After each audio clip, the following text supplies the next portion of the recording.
Muharram yang lalu Hafenu Shalom Alehem dengan nyanyi. Sekarang ada yang baru, Shalom Khafarim. Ibrahim itu mulai menyeberang dari Ur Kasdim masuk ke selatan Turki itu umur 70. Shalom bagi kita semua dimanapun kita berada saat ini, kiranya kita semua tetap berada dalam keadaan sehat dan apapun yang merupakan aktivitas kita sepanjang hari ini, kiranya Tuhan Yesus memberkati.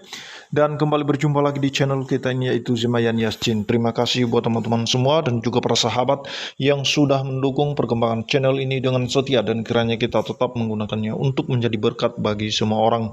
Nah teman-teman, pada video kali ini saya membagikan kepada kita semua pidato terbaru dari Syekh Panji Gumilang, karena sudah sekian lama kita tidak mendengarkan suara dari seorang Syekh Panji Gumilang, karena kemarin ada kasus yang dimana terjadi kontroversi ya antara pihak lain dengan pihak Al Zaitun yang merasa keberatan bahwa Syekh Panji Gumilang telah menistakan agama karena dia menyanyikan Hafenu Shalom Aleihim di pesantrennya. Nah teman-teman, ada video ini pun saya dapatkan baru diupload 5 hari yang lalu, yaitu di channel Azimar Official. Bisa teman-teman lihat. Dan kita akan mendengarkan bagaimana Syekh Panji Gumilang menyuarakan kembali perdamaian untuk Indonesia, khususnya untuk umat beragama. Mari kita simak videonya berikut ini. Alam selanjutnya agak lain. Muharram yang lalu Hafenu Shalom Alehem dengan nyanyi. Sekarang ada yang baru,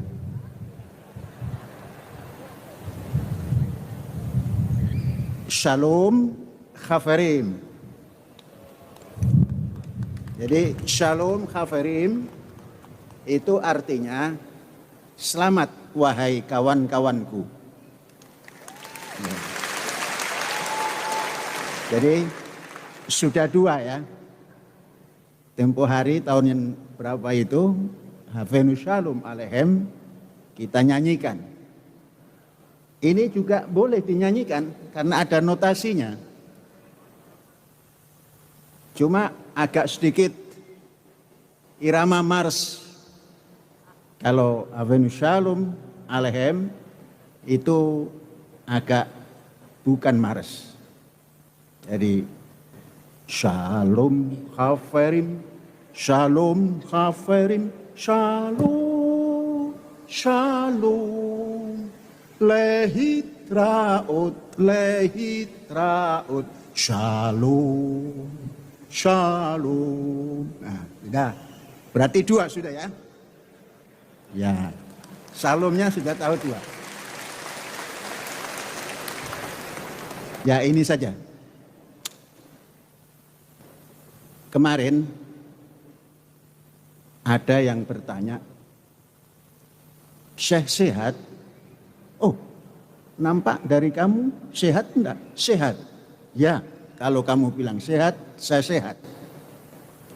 Tapi kalau kamu bilang nampak tidak sehat, saya akan berusaha merubah supaya nampak sehat.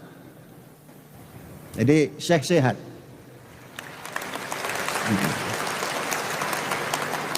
Kemudian masih berlanjut ini. Seperti apa caranya memelihara kesehatan? Saya bilang, saya itu menghitung waktu. Diberi hidup, satu hari itu 24 jam. Kemudian saya bagi, supaya tidak terlalu capek 24 jam itu. Maka dibagi 3. 8, 8, 8. Untuk supaya rileks,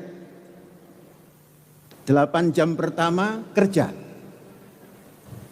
Dalam kerja itu ada pengabdian atau dharma bakti. Jadi 8 jam kerja plus dharma bakti. Kemudian 8 jam lagi istirahat. Dalam 8 jam istirahat itu pun masih kita masukkan Dharma Bakti. Maka sudah 16. Tinggal 8 lagi.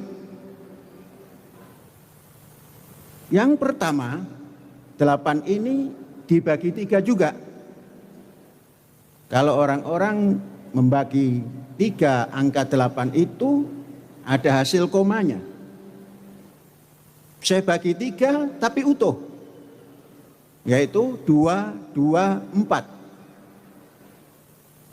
2 pertama itu bangun pagi, setelah ini itu jalan kaki 2 jam, ya jalan saja.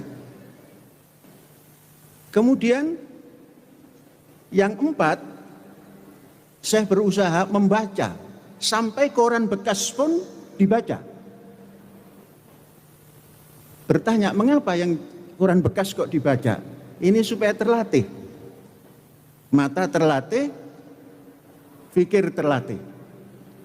Setelah yang bekas-bekas dibaca, baru nyari buku lama.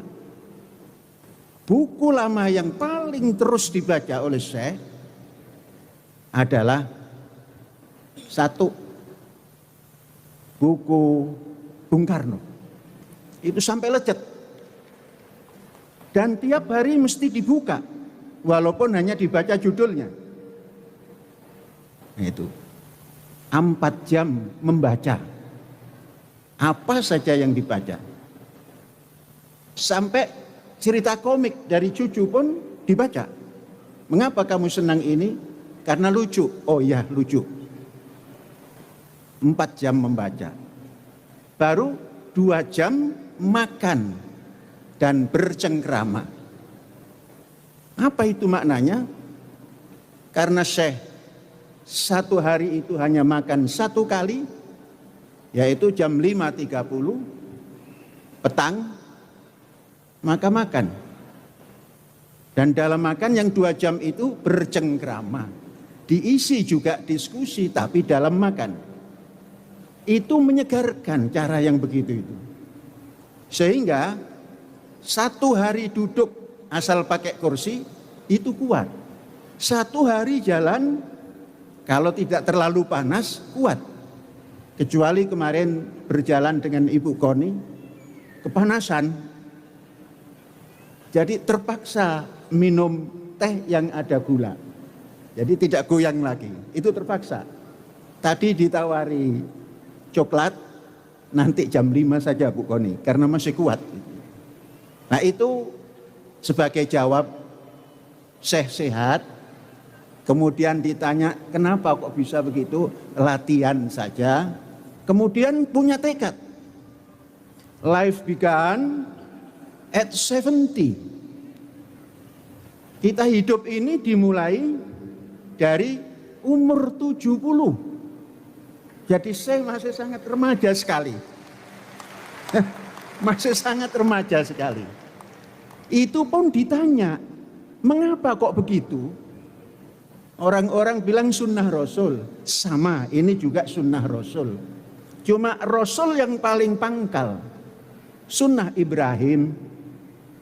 Ibrahim itu mulai menyeberang dari Ur Kasdim masuk ke selatan Turki itu umur 70.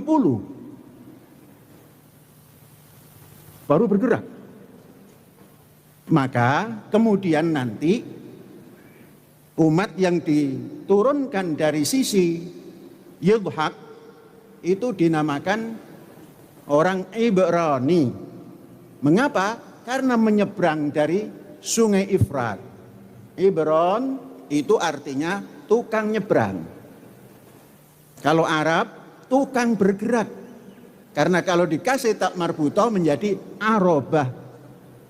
Gerobak yang bisa membawa sesuatu.